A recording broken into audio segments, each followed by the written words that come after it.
Democrat leader. I ask unanimous consent the quorum be dispensed with. Without objection. So, Mr. President, last night, Americans once again went to the polls in an election where affordability, how much people have to pay for the things they really need, was the driving issue.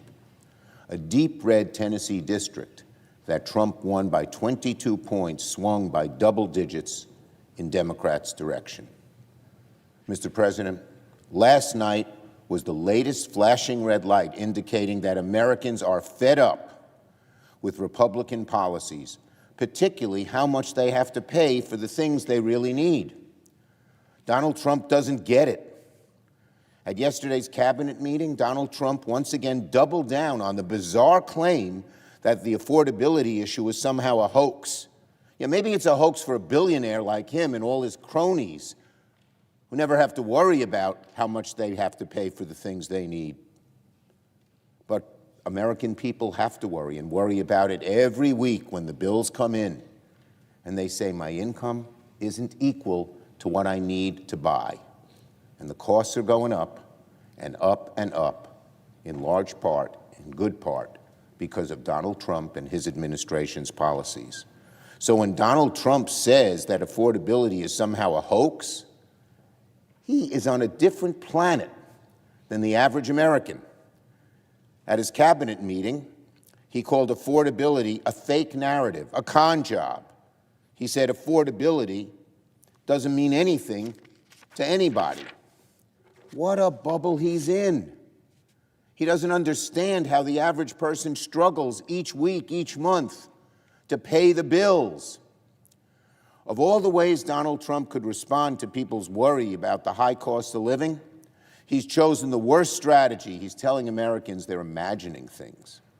Donald Trump, a man who lived his entire life in the kind of luxury most people could never wrap their heads around, is pretending the high costs somehow don't exist. A man who is a multi-billionaire and the President of the United States, who's supposed to know what's on people's minds, is telling people that high costs that they pay each week don't exist.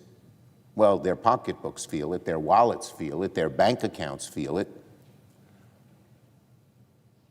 Maybe things are going great if you're rich like Donald Trump, but for everyone else, things are getting worse, not better, when it comes to paying for stuff.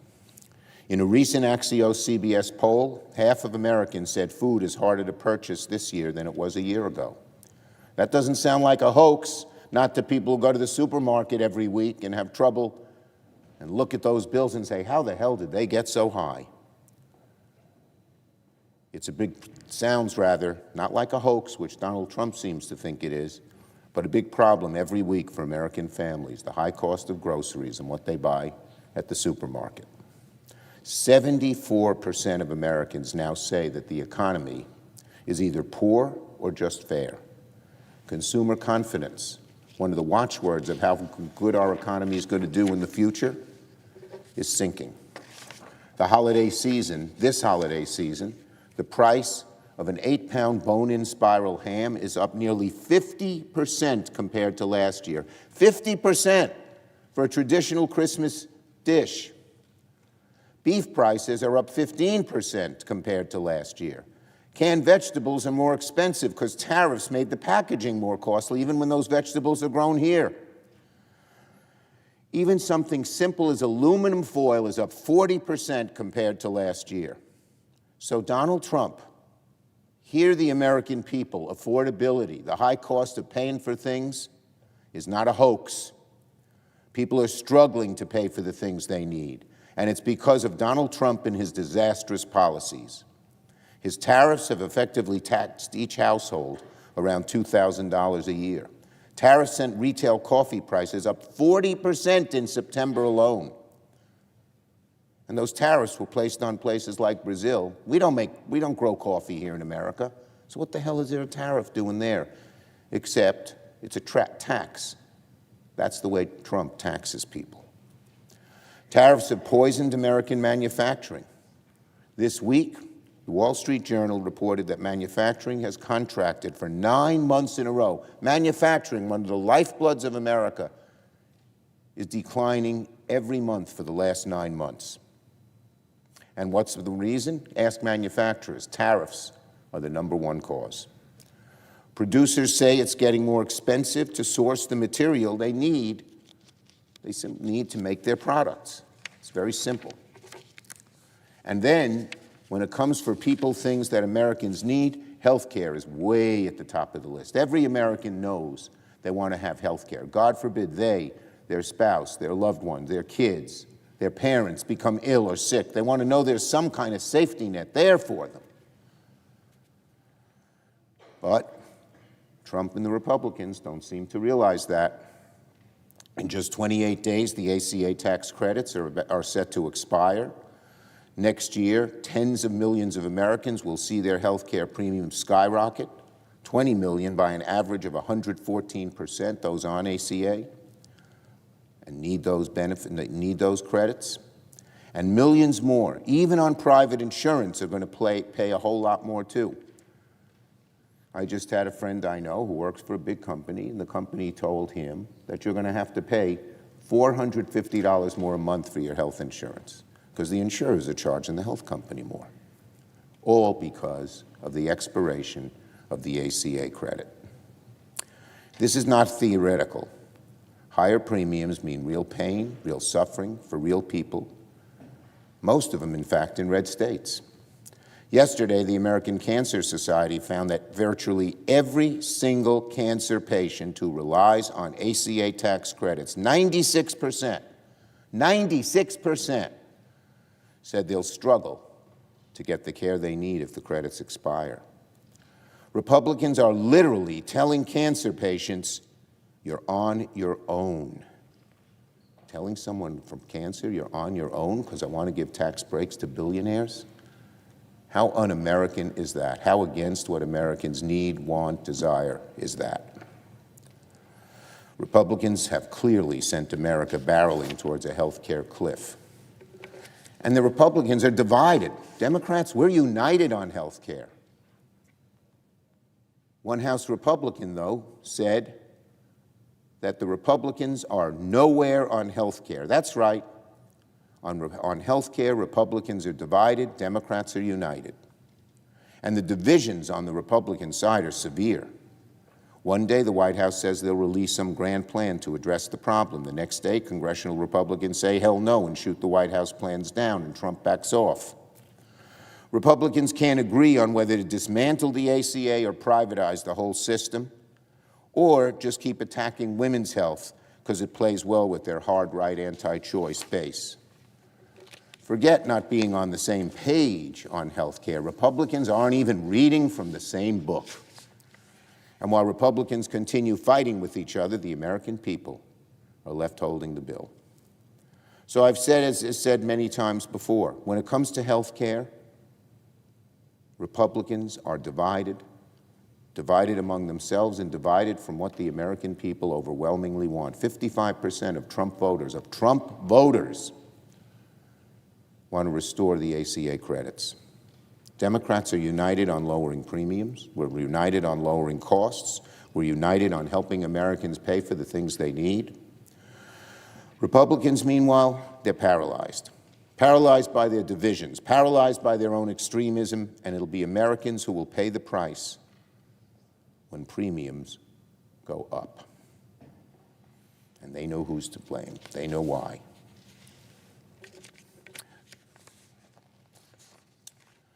On Hegseth, it's been almost a week since a report came out saying Secretary Hegseth potentially ordered the indiscriminate killings of survivors clinging to a vessel in the Caribbean. And we still do not know the truth because Pete Hegseth has not released the full tapes of the strike. It's an incredibly serious matter. It's about the safety of our troops. This is an incident that could expose our members of the armed forces to legal consequences. And yet the American public and the Congress are still not hearing the basic facts. So once again,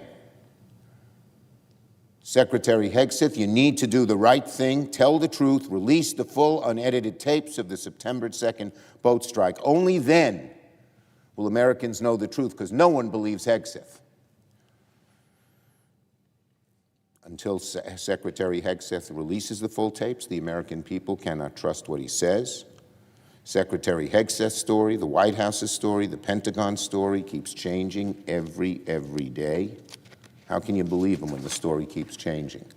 The day after the boat strikes, Hegseth said on Fox News he watched the operation live. He told us in person that he was in the room, that he was part of the operation, but then yesterday, he totally reversed himself and said he didn't see the second strike everybody's wondering about. He now says that he left in the middle of the operation, that a couple of hours passed before he was made aware that a second strike had even been necessary. He blamed, quote, the fog of war. A couple of hours? What could have been possibly more important than Secretary Hegseth went missing for 2 hours during a military strike against an alleged drug trafficker or traffickers? What is Secretary Hegseth hiding? The American people are asking. The Congress is asking. Republican senators and congressmen are asking Secretary Hegseth, what are you hiding? Why does his story keep changing? Why won't he release the tapes? The tapes will show the American people what really happened on September 2nd, and the American people and every person serving in our military deserves to hear the truth. I yield the floor.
Republican Whip.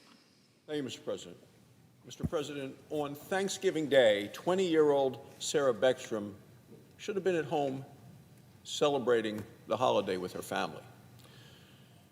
Instead, she lost her life, murdered one day before Thanksgiving. Her killer is an Afghan national, someone Joe Biden flew into this country and without proper vetting. Sarah served in the West Virginia National Guard. She wore the uniform of the United States Army. She was murdered on American soil by someone who never should have been here. This is the tragic cost of Joe Biden's open border policies. It's also a sign of national security weakness.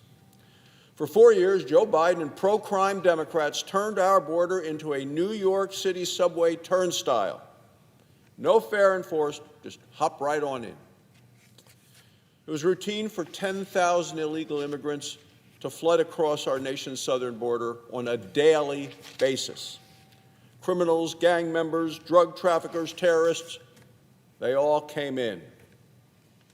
For these failed policies, Americans have paid the price. Laken Riley in Georgia, Rachel Morin in Maryland, many, many others. Today, President Trump and Republicans are ending the chaos, secured the border in record time, and are getting America back on track. We acted fast. We started here in the Senate with the Laken-Riley Act. It was the first piece of legislation President Trump signed into law.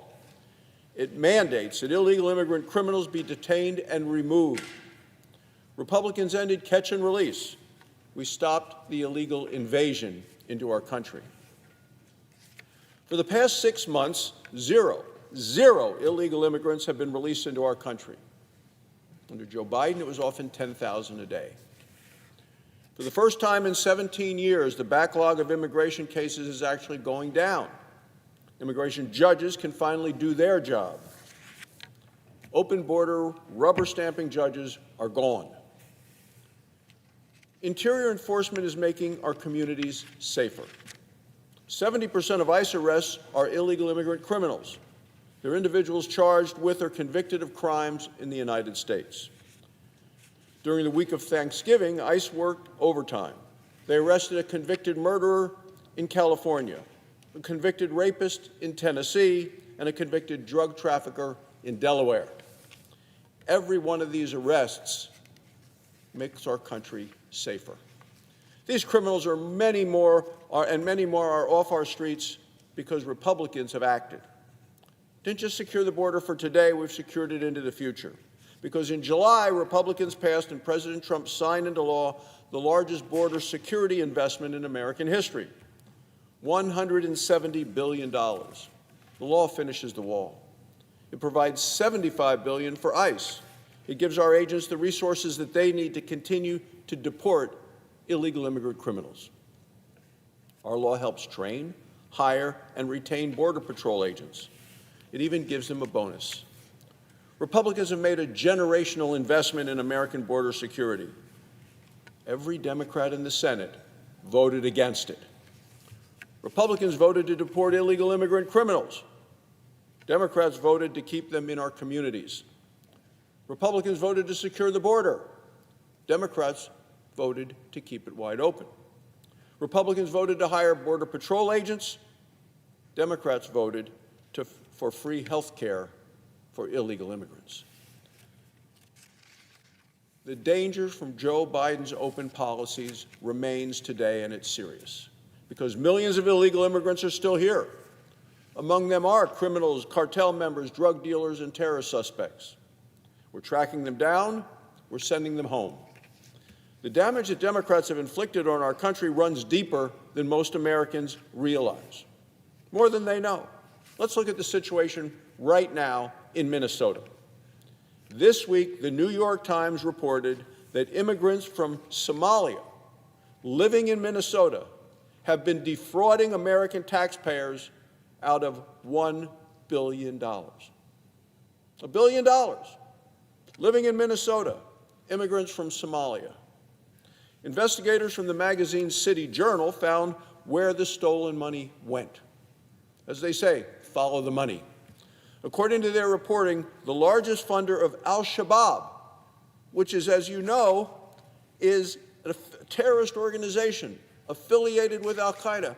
The largest funder of al-Shabaab is the Minnesota taxpayer. How could that be? How can it be that American taxpayers are funding a group affiliated with al-Qaeda? Taxpayers didn't even know it, weren't aware of it.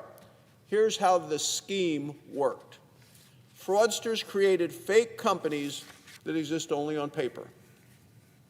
They billed the government for services never provided, or they enrolled children in programs that they didn't need. Then they funneled the stolen money out of our country. Some went to buy luxury cars and real estate. Some went directly to al-Shabaab. This was organized, systemic theft. It went on for years under Democrat leadership, and then it exploded under Joe Biden, Kamala Harris, and her vice presidential nominee, Tim Walz, the current governor of Minnesota. No one stopped it until President Trump was elected. Then this is what happened. In June, President Trump appointed Joe Thompson as the acting U.S. attorney for the District of Minnesota. Thompson immediately began bringing charges. So far, dozens of defendants have been charged. This is what Thompson discovered. He said, what we see are schemes stacked upon schemes, draining resources meant for those in need.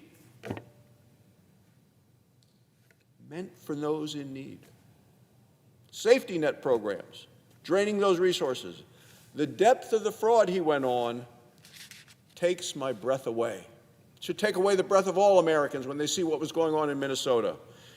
The most fascinating thing is it didn't take the breath away of the Minnesota governor, Tim Walz. Oh, no. On Sunday, he was on Meet the Press, talking to the nation. You'd think he would have expressed outrage. Nope. He made excuses. Instead of condemning the fraud, condemning the theft, condemning the funneling of taxpayer monies overseas to a terrorist organization, he claimed the problem was President Trump. Must be back on his old talking points from the campaign, where President Trump won in a landslide.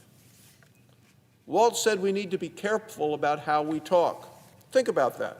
American taxpayer dollars funding terrorism, funneled out of the country, and Democrats want us to be careful about how we talk. He's worried about our tone. Here's what the Minnesota governor will not tell you. Many of those charged have close ties to Minnesota Democrats. He don't want you to look over there. Oh, no. Including the Socialist Squad member, Representative Omar. That's why Democrats want to sweep it under the rug, want to hide it from public view, want to say, no, no, look at President Trump, don't look at us.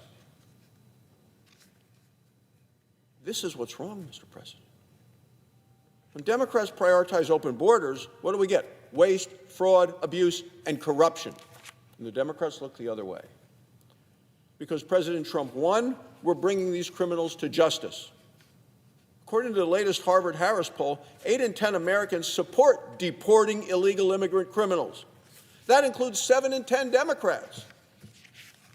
Not sure how many of those would fit in this Senate chamber on the Democrat side of the aisle, but in terms of 7 in 10 Democrats across the country are supportive of the deportation of illegal immigrant criminals.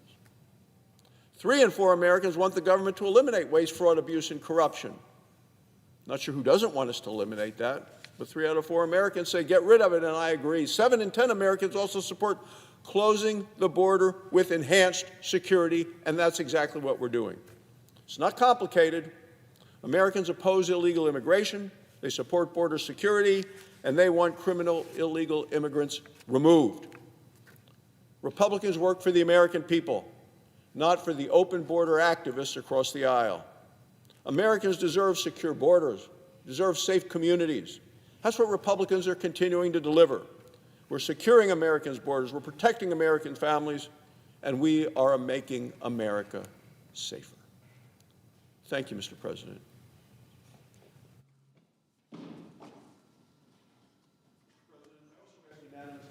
Waive the mandatory quorum clause with respect to the Orso and the Rodriguez nominations. Without objection. Thank you, Mr. President. I yield the floor. Mr. President. Democrat whip.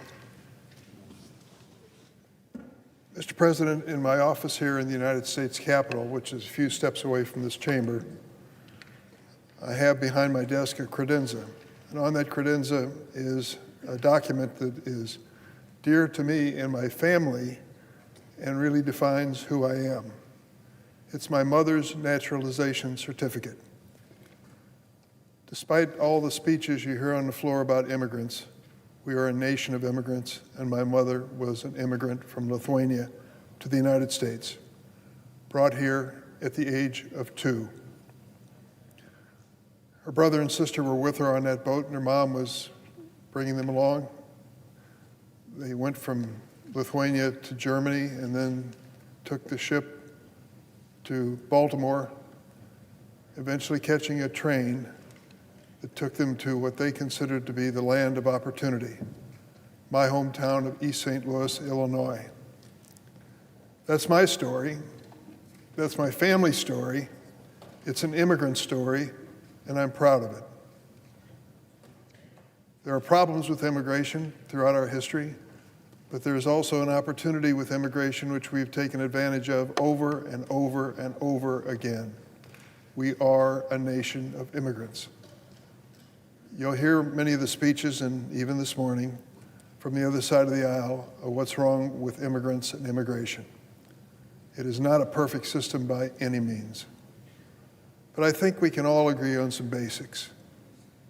Whoever the president may be, whatever political party, we need an orderly process at the border when it comes to immigrants, number one. Number two, we should never knowingly allow any dangerous person to come into the United States.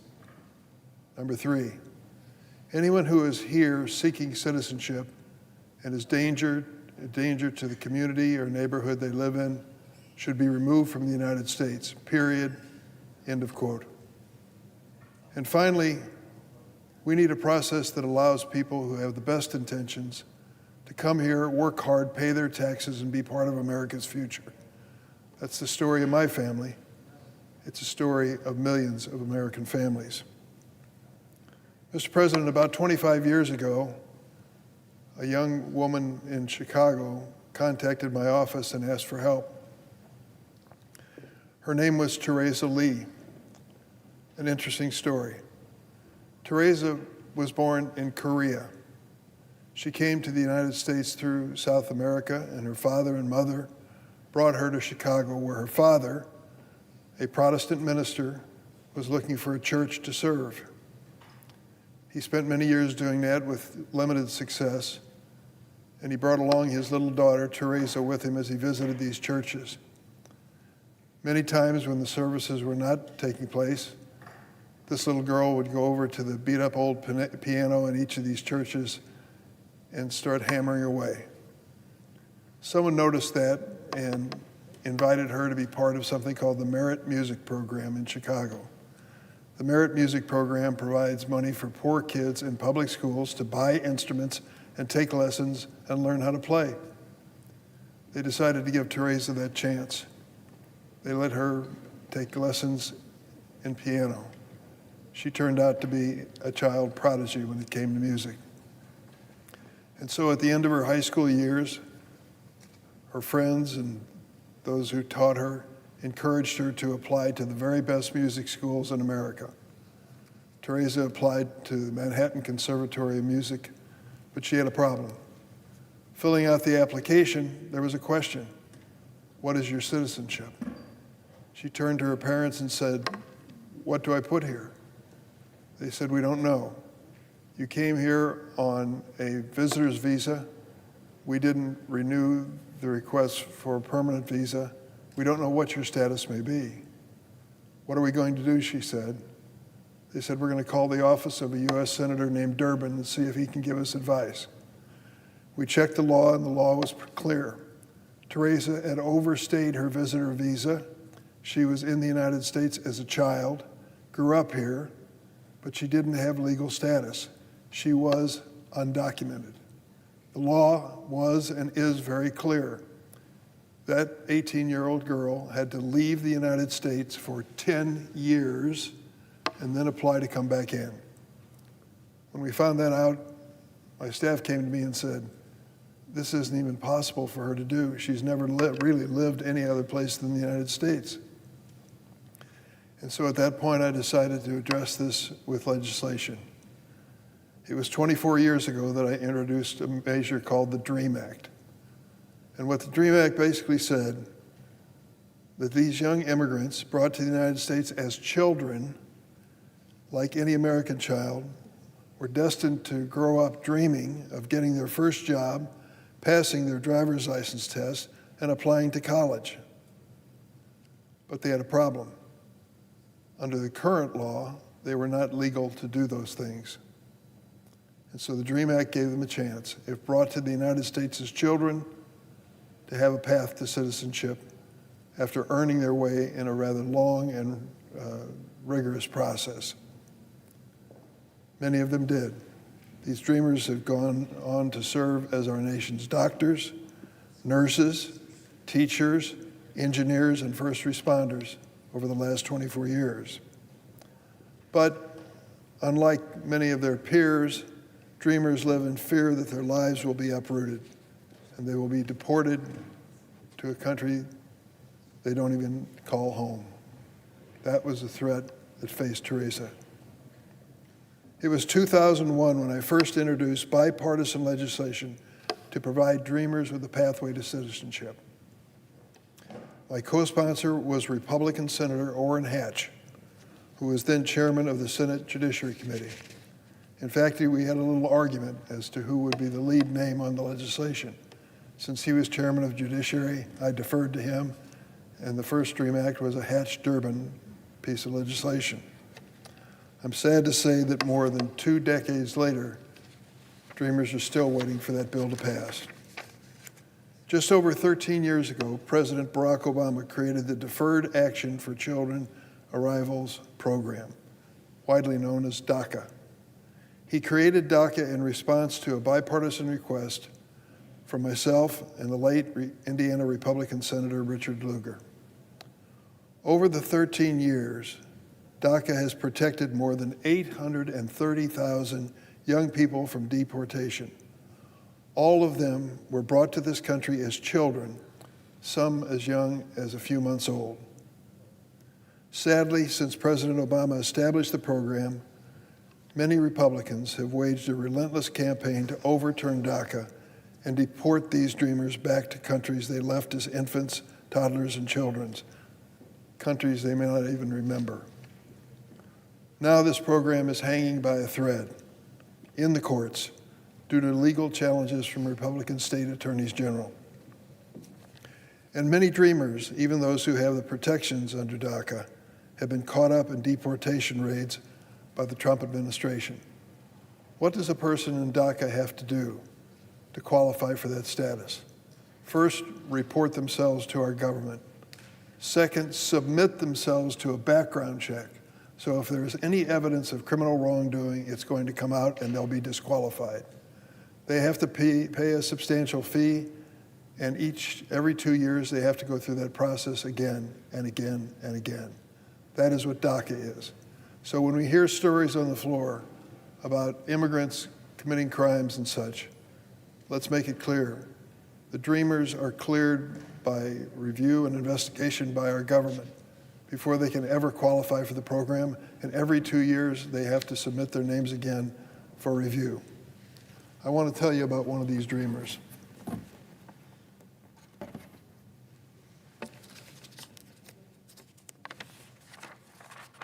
She's a college student with a merit scholarship. She was deported from the United States without due process 2 weeks ago. This is the 150th story of a dreamer that I have highlighted on the Senate floor. I had hoped that we would pass the DREAM Act long before I reached this milestone. Ani Lucia Lopez Belozo was brought to the United States from Honduras when she was 8 years old. Ani worked hard in high school. She was an honor student. In her free time, she volunteered as a tutor in algebra. Her hard work ultimately paid off. This year, she received a merit scholarship to study at Babson College in Massachusetts. Like a lot of college students, Ani planned to visit her family during the Thanksgiving holiday. Her dad's employer in Texas paid for her travel home to surprise her dad at work. But when Miss Lopez Beloza arrived at Boston's Logan Airport, she was told there was a problem with her ticket. When she went to customer service, she was surrounded by federal agents and shackled. The next day, a federal district court judge issued an order blocking her transfer of deportation for 72 hours. Despite this court order, the Trump administration quickly deported her to Honduras, a country she had not been to since she was a little girl. She had nothing but a few belongings she brought with her for the Thanksgiving holiday at home with her family in Texas. You remember the president's campaign and rallies, and how often he stood before cheering crowds and said it's time to stop the rapist, murderers, terrorists, and criminally insane from flowing into this nation. The worst of the worst, he repeated over and over again. Does this young lady look like the worst of the worst? The answer is clearly no. Ms. Lopez Beloza is one of countless dreamers who have great potential to make this a better country. They're not asking for a free ride. They are hardworking and determined. Think of the odds against her as she was growing up. She came to know that she didn't have legal status in this country. Her family is a hardworking family with limited income, and the prospects of her ever getting admitted to a college were limited. And yet she was damn determined to do it, and she did. It's that kind of determination, talent, and skill that should be part of this country's future. She's going to be someday, I'm sure, a leader in America, a small business owner, a teacher, a doctor, I'm not certain what it will be. The vast majority of Americans, including most Republicans, agree that dreamers like her should have a path to citizenship, to earn her way to citizenship, to work hard and prove that she's part of America's future. This is not just the right thing to do for dreamers and their families. It's the right thing to do for America. One study found that if DACA were rescinded, the federal government would lose $60 billion in tax revenue and U.S. economic growth would shrink. The time to pass the DREAM Act is now. That is why I'm proud to announce that I'll be reintroducing the DREAM Act this week on a bipartisan basis with my good friend and colleague, Senator Murkowski, Republican of Alaska. While I've introduced the DREAM Act in every Congress since 2001, this one is different. This is my last year in the Senate. This is my last opportunity as a senator to make it the law. Over the years, I've met hundreds of amazing dreamers who are American in every sense of the word except on paper. To those dreamers who've been with me in this fight, I promise to do everything in my power to fight for you and your future every day that I'm here. As I've said to you many times, I'm not giving up on you. Don't give up on me. And to Senator Murkowski, thank you. It took courage to co-sponsor this bill, and I will never forget it. Can we get to work on a bipartisan basis and agree that if we're going to keep safe borders, we also want to make sure that the right immigrants are here for our future? Ani is one of those people. Without due process, she was sent back to Honduras. Her fate is still uncertain, despite court order. But there are hundreds of thousands like her that with enough determination, hard work, and opportunity can make America a greater nation. She is my 150th dreamer. I hope she's part of America for years to come. I yield the floor.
Mr. President.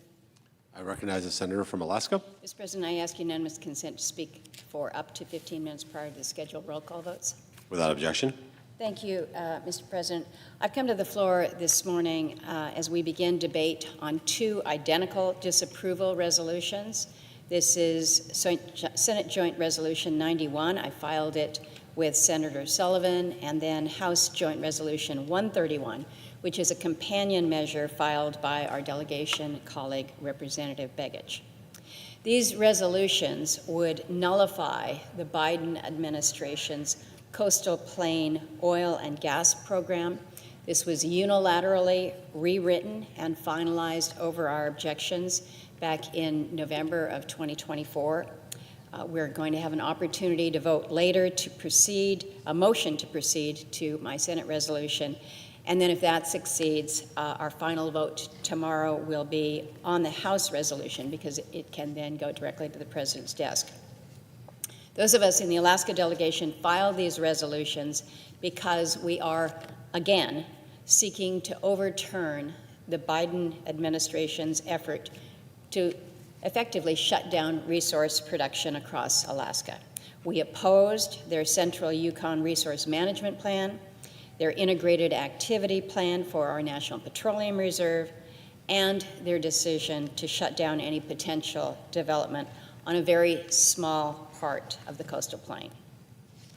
So for those who have not followed this, the coastal plain is a 1.56 million acre tract of land. This is on the eastern slope of Alaska's North Slope. So if you look at the overlay here of Alaska across the lower 48 states, the ANWR region is up here in the upper eastern corner. The refuge itself is about 19 million acres. This is approximately the size of South Carolina. The non-wilderness area, this is the 1002 area, is 1.5 million acres, approximately the size of Delaware. So again, you see this in that section of the map there. But the coastal plain is part of the Arctic National Wildlife Refuge, but in designating that as a refuge, Congress specifically reserved this area up at the top on the slope there, specifically reserved the area for energy exploration and potential future development. And Congress did this through what was known as Section 1002 of the Alaska National Interest Land Conservation Act. We call it ANILCA. And so when we refer to the 1002 area, it is this coastal plain here within the ANWR region. Section 1002 of ANILCA starts with a purpose that explicitly authorizes, quote, exploratory activity within the coastal plain in a manner that avoids significant adverse effects on the fish and wildlife and other resources. And so I think it's important that people understand this purpose, this distinction. The 1002 area, this area here, the purple area, is not federal wilderness. By law, it is a federal set-aside. This area here is wilderness. This is the refuge area. The 1002 area, again, was specifically set aside to authorize exploratory activity. And then Congress left the decision on development to be determined later. And it was years, it was decades actually. It was in 2017, we in Congress agreed what should be allowed. I was chairman of the Energy and Natural Resources Committee at the time, and we added a Title II to the Tax Cut and Jobs Act. It drew bipartisan support, but we effectively put an end to a 40-year battle. We opened up a small fraction of the coastal plain to responsible development.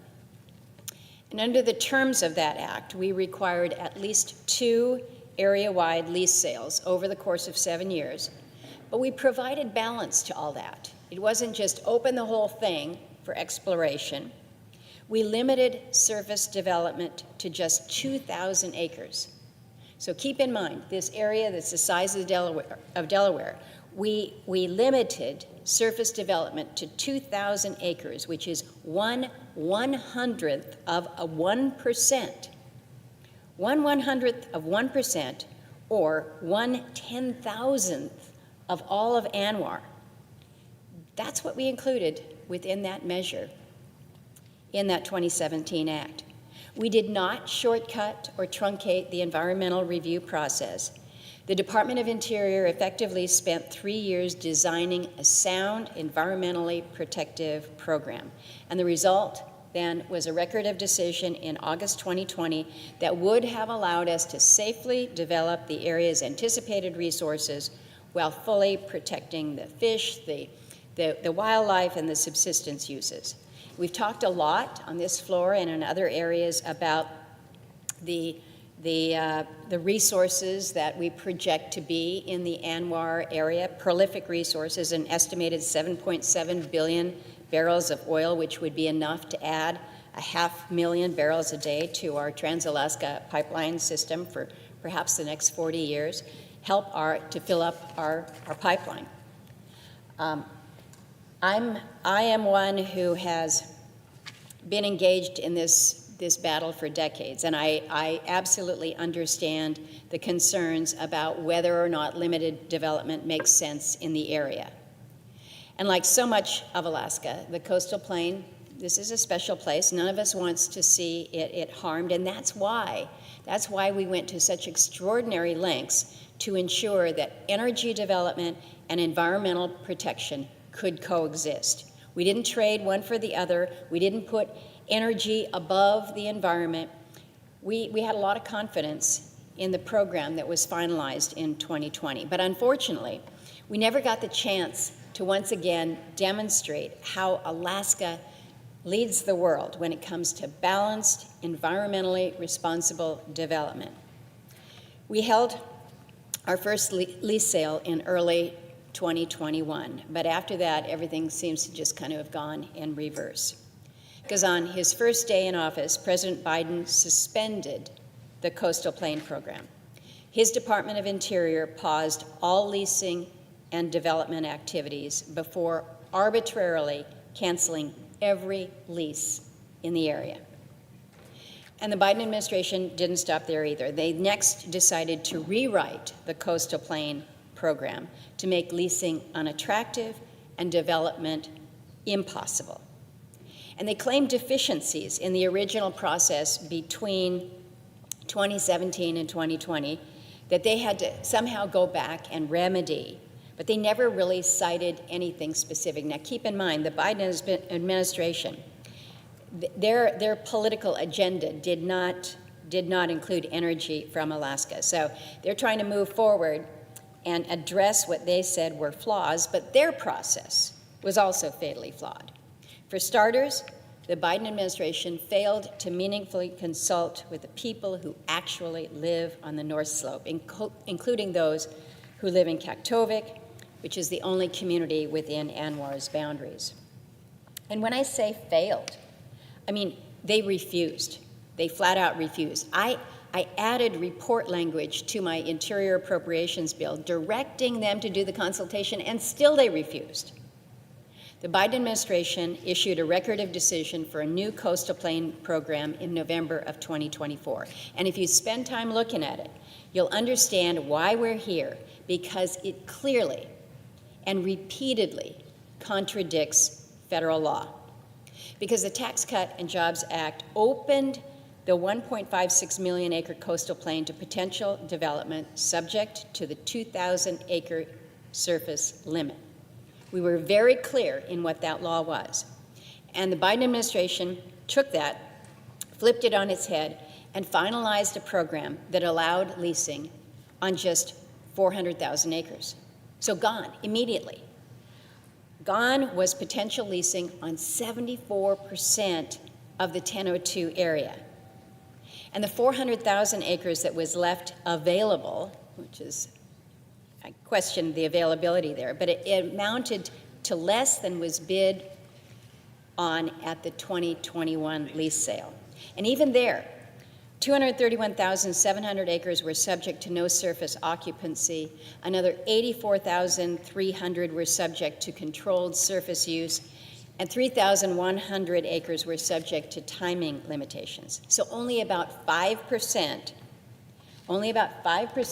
of the overall coastal plain was subject to standard lease terms and conditions under the Biden plan. So think about that, just 5% now. Biden administration also restricted seismic surveying, the best way to understand the coastal plain's resources. They restricted the surveying to the lands that were now theoretically available for leasing. They even reinterpreted the 2,000-acre limit to not be a saleable feature of leases. We had discussed this with the parliamentarians during the budget reconciliation back in 2017, but a matter of secretarial discretion to allow development of anywhere between 0 and 2,000 acres. So again, they flipped that on their head. So it wouldn't surprise you to learn that the 2024 program contemplates development on a maximum of 995 surface acres. And again, what we had statutorily prescribed, what the law says, was 2,000 acres. And then finally, the Biden administration expanded and created new lease stipulations and required operating procedures to further dissuade leasing interest and clamp down on any potential for development. And the goal wasn't hard to understand. It's evident in the 2024 record of decision. Interior acknowledged that under their preferred alternative, future oil production from the coastal plain would decline nearly 80%. They knew it, that was the plan. I think they were probably trying to shoot for closer to 100%. Under the 2024 plan, there would be no leasing, as we clearly saw in a lease sale that was designed to fail and then did fail late last year. There would be no development on the coastal plain regardless of congressional action, support from Alaskans who live on the North Slope and within the coastal plain, or our national need for responsibly produced energy. And bear in mind, this is all taking place right as the Biden administration was relaxing sanctions on countries like Iran, like Venezuela, allowing them to produce more and financially benefit from the development.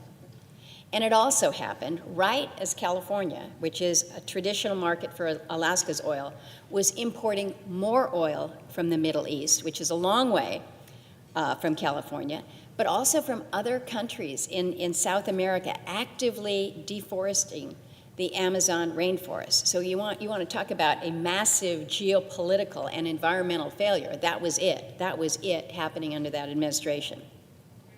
Less oil from Alaska means a Trans-Alaska pipeline system that is running mostly empty. It means a West Coast that increasingly turns to imports instead of domestic energy, regardless of the terror that breeds or the devastation that it causes. It also means fewer jobs for hardworking Alaskans, less opportunity in our communities for the folks who support and benefit from energy development, less revenue for the state of Alaska, and in turn, less infrastructure and services. And to me, that just makes no sense. The people of the North Slope, the Alaska delegation, and the state of Alaska were ignored as the Biden administration put its 2024 program into place. From the start, this was a fait accompli. There was no question in my mind what they planned to do, and there was nothing, unfortunately, that we were able to do to change their minds. And it really didn't matter what Alaskans wanted. It didn't matter what the law required. It didn't matter that they wound up in court and lost badly, as they did when a federal judge ruled that their cancellation of the coastal plain leases was blatantly illegal. But all of that was their choice, and this is ours.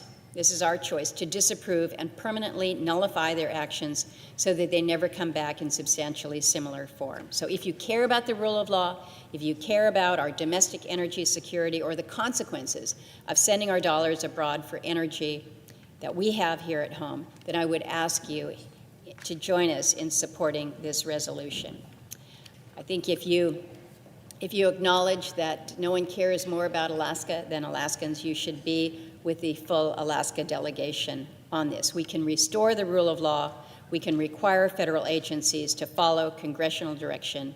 We can return to balanced management on the coastal plain while still protecting 99.99% of ANWR's surface acreage. I think the choice is pretty clear. I would urge colleagues to support the motion to proceed later and the underlying resolution when we vote on it tomorrow. And Mr. President, I would ask as I wrap here that unanimous consent be provided for letters of support from those who live on the North Slope, as well as letters from the Resource Development Council and the NFIB. Would ask that these be included in the record. Without objection. Thank you, Mr. President. I yield the floor. The clerk will report the motion to invoke cloture. Cloture motion. We, the undersigned senators, in accordance with the provisions of Rule 22 of the Standing Rules of the Senate, do hereby move to bring to a close debate on the nomination of Matthew E. Orso of North Carolina to be United States District Judge for the Western District of North Carolina, signed by 17 senators. Under the previous order, the mandatory quorum call under Rule 22 has been waived. The question is it the sense of the Senate that debate on the nomination of Matthew E. Orso of North Carolina to be the United States District Judge for the Western District of North Carolina should be brought to a close? The yeas and nays are mandatory under the rule. The clerk will call the roll.